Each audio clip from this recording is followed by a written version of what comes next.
Os slides que vão ver hoje vêm de várias pessoas que me forneceram aqui citados, fazem parte do meu trabalho com diferentes organizações. Há alguns dias, claro, eu tenho também que agradecer muito aos colaboradores nacionais e internacionais, essas pessoas aqui citadas. Não dá para agradecer cada um individualmente, então cito-os todos aqui nessa lista, o pessoal da defesa vegetal e aqueles que me ajudaram nessa apresentação. Eu posso falar sobre o que acontece na Califórnia por dias. Então, eu perguntei ao pessoal aqui o que eles gostariam que eu abordasse hoje. Então, vou falar um pouco sobre uma introdução sobre a citricultura na Califórnia, a situação do HLB, os nossos esforços para controlar a doença e projetos de pesquisa. Vou falar sobre o que está acontecendo, então, na Flórida. Em 2017, houve um evento histórico que, a primeira vez na história, a Califórnia teve a sua produção acima da produção da Flórida, em 50% dos citros produzidos ali na Califórnia, então.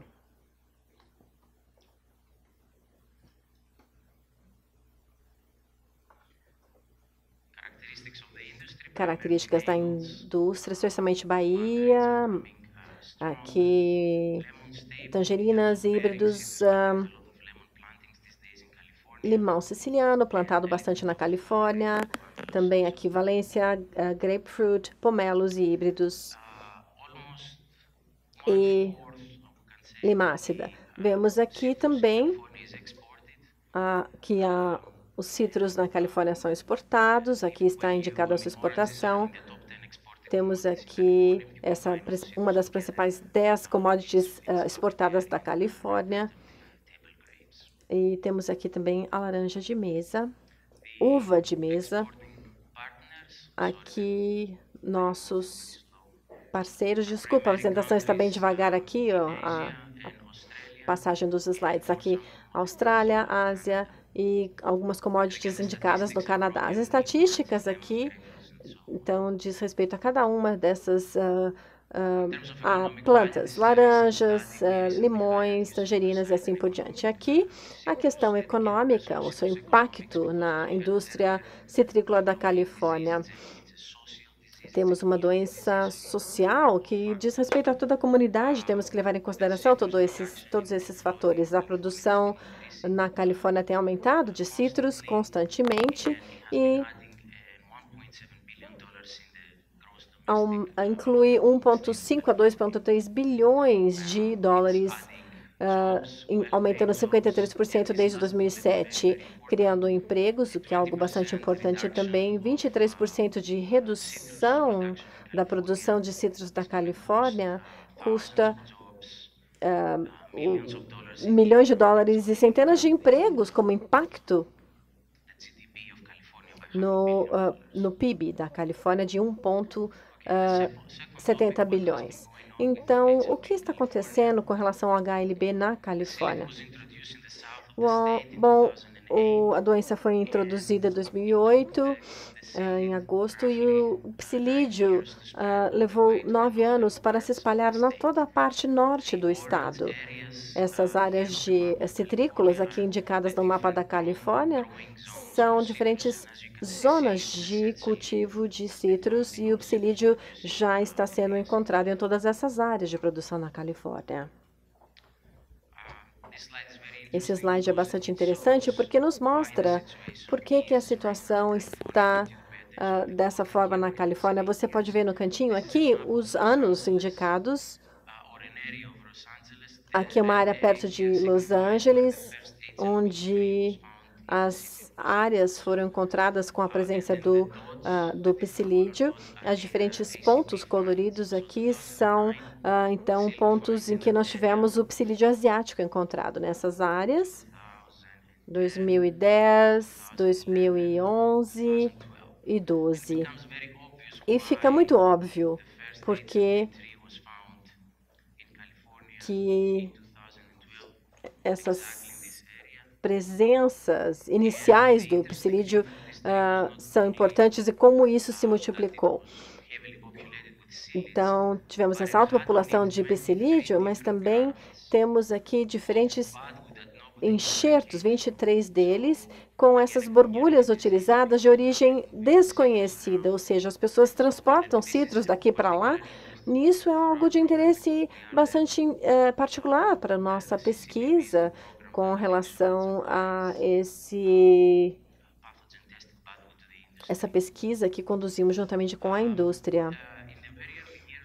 Nos diferentes anos da combate ao Huanglongbeng com esses modelos, desenvolvemos essa pesquisa em que o ponto-chave é não só verificar onde houve citros e a população de psilídeo, mas também leva em consideração a atitude, o trabalho, a interferência humana. Então, identificamos essas áreas em que as pessoas tinham, por exemplo, viagens constantes à Ásia, áreas de risco, e aí nós temos essas árvores aqui que morreram, tivemos aqui representadas, e há essa detecção, então, aqui mostrada e definida. Essa pesquisa é chave, porque são recursos limitados que temos, então nós usamos isso para pesquisas com temos que usar essa limite de recursos limitados para pesquisas que sejam realmente significativas sem nenhum desperdício. E aqui, em 2017, 166 árvores positivas em 2017, temos aqui em 2012 a 15, 2016, aqui temos essas áreas em que houve a remoção dessas árvores, em que houve a detecção inicial do greening, em essas áreas diferentes mostradas aqui. Temos também a questão de movimentação do psilídeo. Aqui, como tentamos controlar a doença e o inseto. Número 3, tudo tem a ver com o ano 2016, o primeiro simpósio que ocorreu.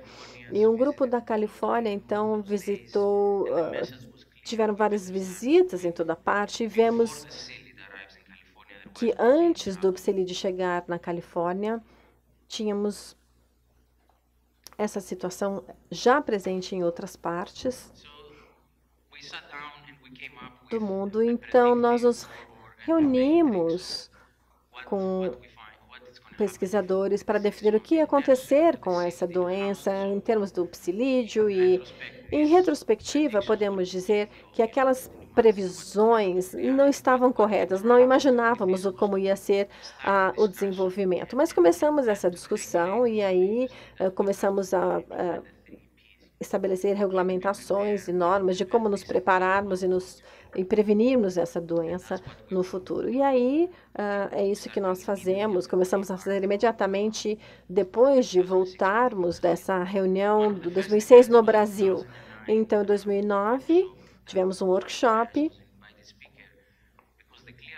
e a mensagem do Brasil e da Flórida ali, clara, foi: não permita que essa doença entre no seu sistema de produção de mudas nos viveiros. Então, todos os nossos recursos foram investidos e tentamos, portanto, no final desse workshop, chegar a regulamentações para implementarmos progressivamente nos próximos anos. E expandimos aqui a nossa pesquisa para universidades e chegamos a ideias inovadoras, como, por exemplo, essas estruturas infladas por ventiladores, sem usar madeira ou aço, nada muito caro. E aí inovamos como fazer, então, essa proteção de viveiros. Nas universidades, tivemos programas também que foram desenvolvidos. Trabalhamos com essas universidades em 2012, quando nós encontramos essa primeira árvore afetada em Los Angeles. Eu falei com os citricultores que devíamos lidar com essa situação. Isso foi questão relacionada à enxertia lá em Los Angeles. Então, abrimos o nosso sistema, embora quiséssemos que lidar com 20 viveiros na Califórnia, nós abrimos esse programa além dos viveiros, para todos. Até 2.000 pessoas foram envolvidas tentando achar um sistema de envolver essa propagação, esse sistema de enxertia. E nessa área, levamos tudo isso em consideração. E um ano depois disso, 2009, tivemos uma reunião de programa de prevenção e controle da doença. Então, como o Juliano mencionou nos seus slides, envolvemos aqui os citricultores, os viveiros, as instituições de pesquisa. Muita coisa estava acontecendo e não só uma solução era ideal. Como eu falei com o Renato Bazzanesi, temos que fazer o uso de tudo que for possível contra essa doença. Nos primeiros anos, 20 milhões de dólares foram envolvidos nessa pesquisa, agora 41,5 milhões. Há um teste bastante extensivo, aqui o dado de laboratório do estado da Califórnia, centenas de milhares de amostras de árvores foram coletadas. Aqui a armadilha, pomares comerciais, diferentes densidades de armadilhas utilizadas. Então, eu estou só citando rapidamente, superficialmente, tudo que está sendo utilizado. Há pesquisas para verificar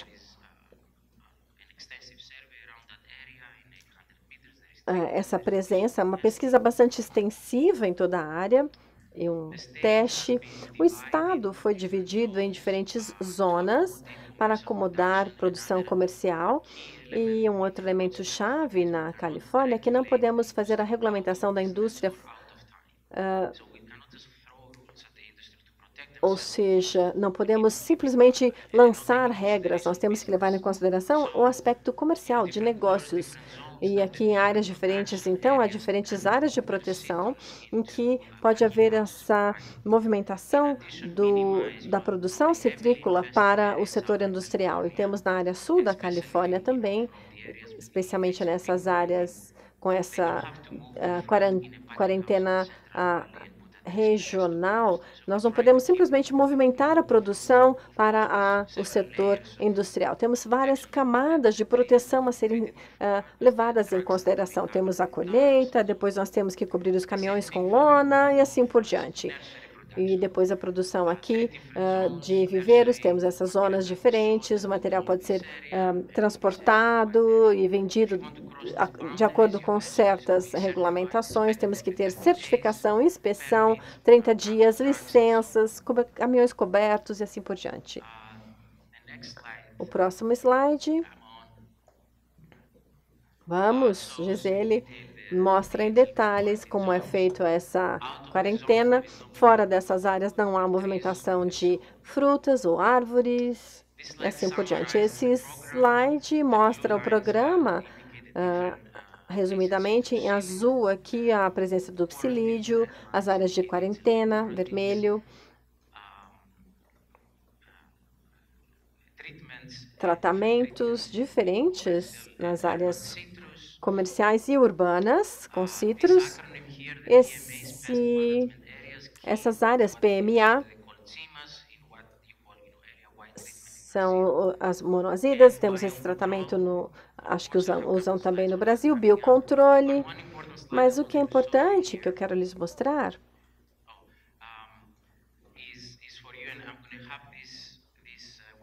aqui temos esse website mencionado várias vezes na minha apresentação, e esse site da Universidade da Califórnia também tem muita informação interessante em detalhes que vocês podem acessar. E o psilídeo é parte do programa de controle de pragas e doenças e foi incorporado, então, e isso é disponibilizado aos citricultores, mesmo nas áreas em que não houve ainda relato do psilídeo. É um fator muito interessante que haja essa proteção com biocontrole, agentes, de forma que possamos ter uma continuidade do nosso programa. Esse é um slide importante, eu quero mostrar aos senhores, dizendo que há estudos extensivos ambientais, ou seja, o programa não vai simplesmente ser limitado, ou seja, nós temos a pulverização, e uma lição aprendida ali é que se você tiver uma limitação de um programa, você perde tempo no seu controle. Então, é como acontece, por exemplo, aconteceu com o programa do cancro cítrico, em termos de controle biológico. Nós temos a pulverização, mas que é limitada em áreas urbanas, em outras temos a liberação de milhões de insetos para o controle biológico. Isso não vai resolver completamente o problema, mas vai quebrar essa correlação entre essas populações monitoradas aqui de ACP e T radiata, e nós temos aqui nesse crescimento vegetativo que não associa-se diretamente a essas áreas. A tamarícia é uma ferramenta importante, mas como nós podemos ver e discutimos outro dia, numa visita a Fundecitro, que vermelho aqui, a população de tamarícia, está sempre para trás, defasada com relação à população do psilídeo, mas é algo interessante que levamos em consideração. E o último tópico da minha apresentação diz respeito... Bom, como eu disse, eu posso falar de 3, 4 dias sobre o que está acontecendo. Muito investimento tem sido feito nessa pesquisa, em nossos projetos e perspectivas com nossa universidade. Em termos de contribuição dos citricultores, mais ou menos 10 milhões de dólares são investidos, 2017 e 2018. Temos aqui 4 milhões de dólares investidos em pesquisa federal e estadual, controle do vetor. Na Califórnia, nós temos aqui essas ferramentas de erradicação utilizadas também, essas tecnologias de detecção precoce e esses outros tópicos, como porta-enxerto, controle do vetor, terapias, etc. Aqui, umas colaborações em andamento na nossa universidade, em programas de pesquisa. Em primeiro lugar, nós temos aqui essa detecção de patógeno de alta produção. Leva 20 horas, mais ou menos, para processar uma amostra de uma vegetal no nosso laboratório. Trabalhamos com engenheiros, não só biólogos, entomologistas, etc., mas precisamos também de diferentes profissionais aqui, engenheiros trabalhando, portanto, com um protótipo. É um protótipo em que há uma pequena abertura aqui nesse dispositivo em que colocamos a amostra vegetal de citros e, essencialmente, o que fazemos, o que ela faz é há uma conexão aqui em que usamos o floema, que é retirado. Em vez de esperarmos 20 horas, em menos de 30 segundos, nós temos aqui já essa extração do floema. Ou seja, isso expedita, acelera o procedimento de amostragem. Temos a secreção de proteínas, outros alvos da Liberibacter aqui, e temos a edição do genoma, com a interação entre o hospedeiro, como uma ferramenta de diagnóstico.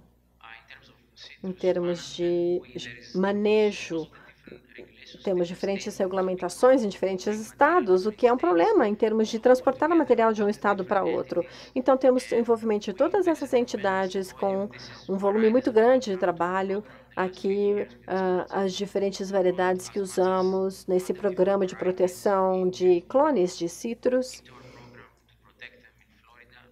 de defesa vegetal na Califórnia. Temos aqui plantios adensados. Eu sei que eu não tenho mais tempo, mas eu queria mostrar esses slides todos. Há trabalho também tentando fazer essa cultura em laboratório. nós temos um trabalho para fazer com que a Liberibacter cometa suicídio, ou seja, em comparação ao outro Liberibacter, temos então aqui essa alteração, esse gene que faz com que haja esse comportamento do Liberibacter. Temos também esse fenótipo em que as árvores, embora estejam infectadas com HLB, elas sobrevivem e mantêm o seu fenótipo saudável, embora uma árvore ao lado dela esteja em declínio.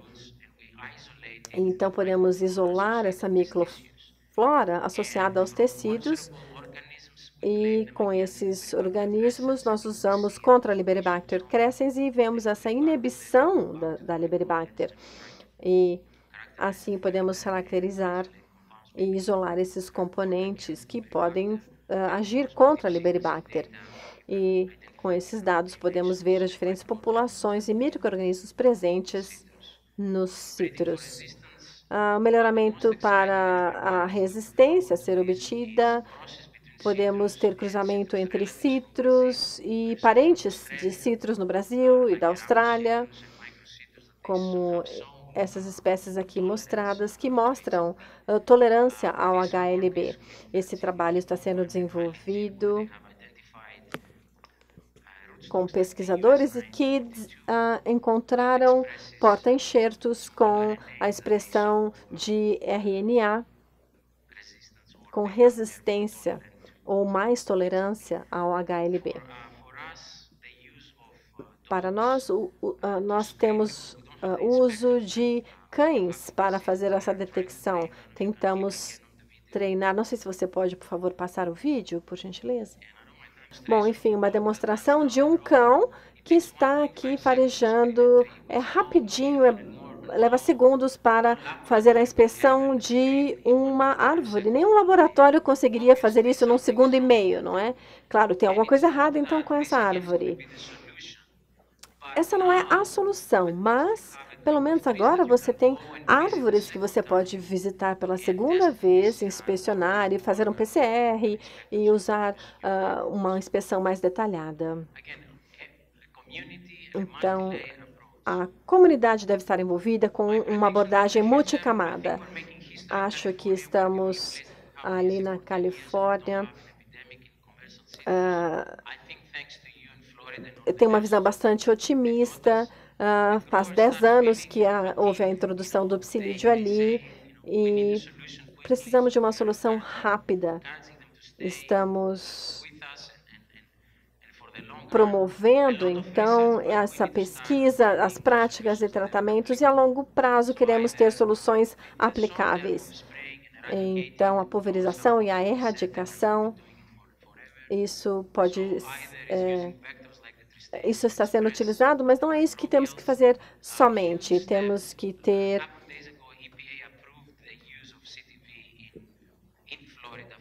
nós temos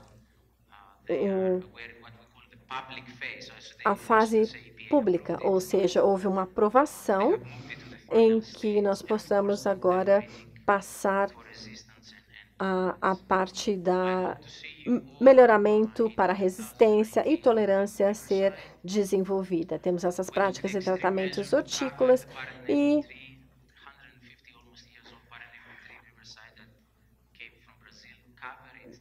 nós temos aqui essa árvore parental de 1873 de Laranja Bahia, introduzida em Riverside, na Califórnia, vindo da Bahia. E eu sei que nós não temos mais tempo agora, mas em seguida é o café. Posso continuar por mais 4 minutos? Bom, então, se nós tivéssemos mais tempo, gostaria de abordar outras coisas, mas vocês têm esse processo de enxertia, não sei quantos de vocês viram já como é que isso é feito. Então, envolvi microscopia e as pessoas que trabalham com isso para fazer uma visão microscópica. Então, temos esse frasco e se você trabalhar aqui com esse microscópio, fazendo o estudo dessa microenxertia, esse frasco tem essa pequena planta, mede milímetros, e o que nós fazemos aqui é removemos essas folhas, que são vistas a olho nu, mas enfim, o que nós estamos fazendo é expor o meristema, fazemos um corte, então, longitudinal. Vejam aqui essas células que são não diferenciadas, perfeitas. São células tronco da planta, ou seja, fazemos um corte longitudinal, fazendo a excisão de um pedacinho de menos de 1 milímetro. E esse pedacinho, por sua vez, então, vai ser propagado para um porta-enxerto que vai ser cultivado em meio de cultura. Ou seja, é o que um viveiro faz, porém aqui em escala microscópica. Fazemos uma excisão aqui para expor o câmbio, e aqui esse pequeno pedacinho é deixado aqui. É mais ou menos como um melhoramento, uma desidratação aqui, com essa controle da umidade, e se coloca então essa célula nesse pequeno triângulo e vamos regenerar essa estrutura. E aí, em algumas semanas, temos esse crescimento obtido, e aqui a planta desenvolvida a partir disso, e é propagada, então, até se desenvolver em um porta-enxerto. Essas folhas são desenvolvidas depois de umas semanas, a partir daquele procedimento microscópico. Isso que acontece no laboratório, essas árvores, e, finalmente,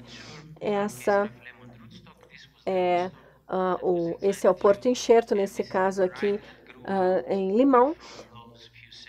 E esse é o processo, então, que nós usamos para obter esse porta-enxerto, ou seja, como criamos essa variedade saudável para que possam ser utilizada por todos.